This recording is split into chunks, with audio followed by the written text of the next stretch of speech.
This is Bloodlines and Headlines, where real crimes meet real conversations. Today, this story takes us to Angleton, Texas, a small city shaken by a tragedy no one saw coming.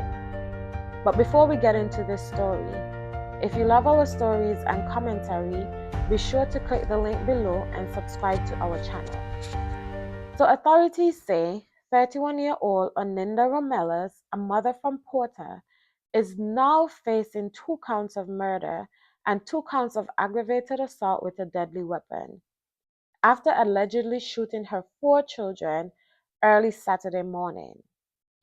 According to the Brazoria County Sheriff's Office, the call came in around 4:45 a.m.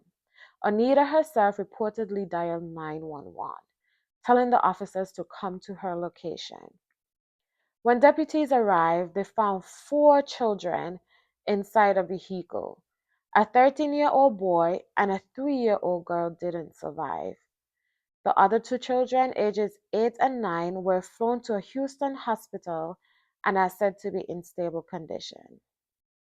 The sheriff described the scene as a senseless tragedy, one that's left both law enforcement and the community searching for answers. He also confirmed that a weapon was recovered at the scene. Oninda Romelus is currently being held in the Brazoria County Jail on a $14 million bond.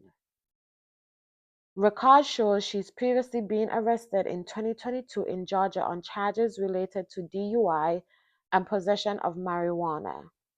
Right now, investigators haven't shared what led to this horrific act, but what's clear is that 4 young lives were forever changed that morning, and 2 were lost far too soon. As the story develops, many are asking the same question: what pushed this mother to such a breaking point? This story is just jaw-dropping. How does one get to this point? Is this a situation now where they are claiming that it's mental illness? What did she plea? I don't think she's been to court yet. She's held in jail on a $14 million bond, so I don't think she's had time to say. I mean, she's been questioned. Court documents have been obtained by various news outlets. According to court documents, when the investigator asked her why she called 911, she said she couldn't talk about it. And then upon further questioning, they asked her again, like, why did she call 911? And she stated, instead of them doing it to me, I'm going to do it to them. And when the investigator asked, do what? She stated, kill them all. And as the investigators continued to question her about why she was at the sheriff's office and why she called 911, she stated that she didn't call 911, she called the devil. So this may be some type of mental illness. Maybe there was some drugs involved that created some type of maybe paranoia or some type of mental effect that caused her to do this. I think it's guilt. It's guilt. So Is you think she was faking it? I don't think she was faking it. I think it's guilt. She conscience about she right now. They also asked her if like she had any children, and she said and when the investigator asked her again like how many kids she had, she stated that she named all 4 of her children's name and their ages. And then they asked her where were the children, and she said that they're with the devil. And then they also said, what did you mean by that? And she said they're dead. Yeah, maybe it might be mental illness. Maybe something deeper was going on. Only her and her family would have a better idea of what was taking place. But this don't sound right. Something sound very off, and I don't even know if this is just good old fashioned drugs, because this it just doesn't sound right what's going on here. Well, also, she they said she stated all four of her children's name, but actually has five children. And when the police found that out, they got a search warrant for her place. And they went to look for her eldest child, which he or she, I'm not sure, is 17 years old. They did not find him at the house. However, they found a lot of evidence.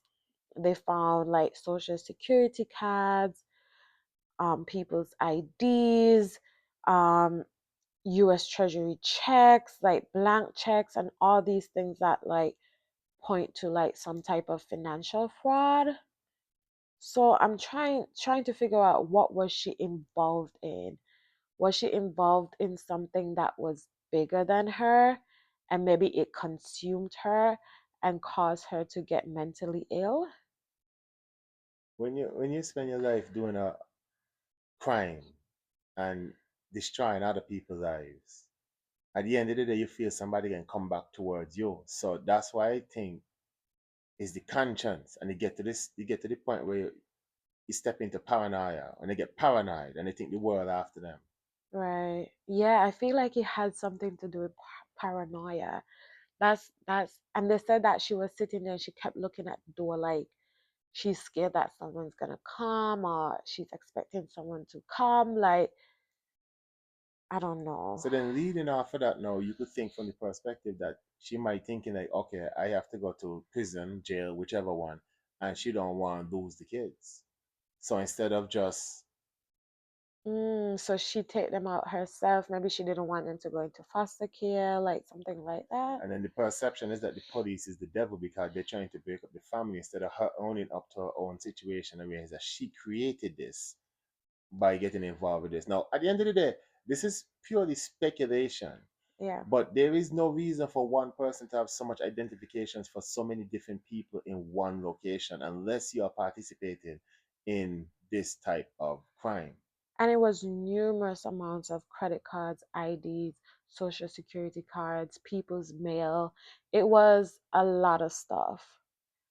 So it seemed like a big fraud scheme allegedly that was happening within her home. But at the end of the day, there's no reason why the kids should have been involved in this. There's no reason why two of them should have lost their life. If you want to do crime and you want to take out yourself, you do that on your own time. But these people, these kids, their life was taken away. They're not gonna have an opportunity, and the other two that are still here, they are going to be scarred for the rest of their life. And this mom, the most happened to her, she probably go jail for the rest of her life, which she does deserve. I mean, I'm wondering how the other two kids that survived, like, Three. Remember the big one? well, the old, yeah, how are they doing? Like, how could they possibly have a normal life after something like this? Especially the two that witnessed it because they said it happened inside of the Did they say vehicle. how they lost their lives, unfortunately? She shot them, and there was multiple firearms that were What about the recovered. other two? They were, They were shot as well. All four were shot, but two of them were able to survive. They were airlifted to a hospital in Houston. and these are the moments where you need to bring back capital punishment. Yeah, this. I mean, it's such a traumatic experience for them, not only to see their siblings being killed, but their mother, who's supposed to like have unconditional love for them, is the one that did it. Yeah, I mean, growing up without a mother's love would be a hard pill for them to swallow, much less knowing that their mother did something like this and other people knowing. in all families, family. And it's crazy that she's the one that called 911. So did she feel bad in the end and wanted to try to But save that's where them? the insanity can fall in, because I think she thought that maybe all of them time had passed away, so now it's time for her to call. And then Mm. once she made the call, I mean, she deal with whatever she got to deal with, or maybe she was hoping to have the S by police. I mean, it's difficult to know what's going on in somebody's mind when they don't even know what's going on in their mind, because they don't seem like they are inside their mind. I mean, I seriously believe that some people are just not meant to have kids. Some people are not meant to walk amongst the rest of us as people try to, you know, move and live within society. These individuals out here trying to, they're not walking in the same path. Yeah. Not everyone is meant to have, unfortunately, freedom. Some people need to be set in a different work. Their mindset is not correct in order to And amongst to live amongst others. and the fact that she probably doesn't have any sympathy for what she's done. When you're doing scamming, you don't have sympathy because you're destroying other people's lives. True. I mean, this has been a very traumatic story, and my heart goes out to the family. My heart goes out to the kids. I hope that one day they can have some type of normalcy in their life. But again, thank you guys for tuning in. This has been Bloodlines and Headlines, where we tell the stories behind the crimes that shake communities. Until next time, lock your doors and keep your hearts guarded. Be sure to subscribe to our channel, and we'll see you next time.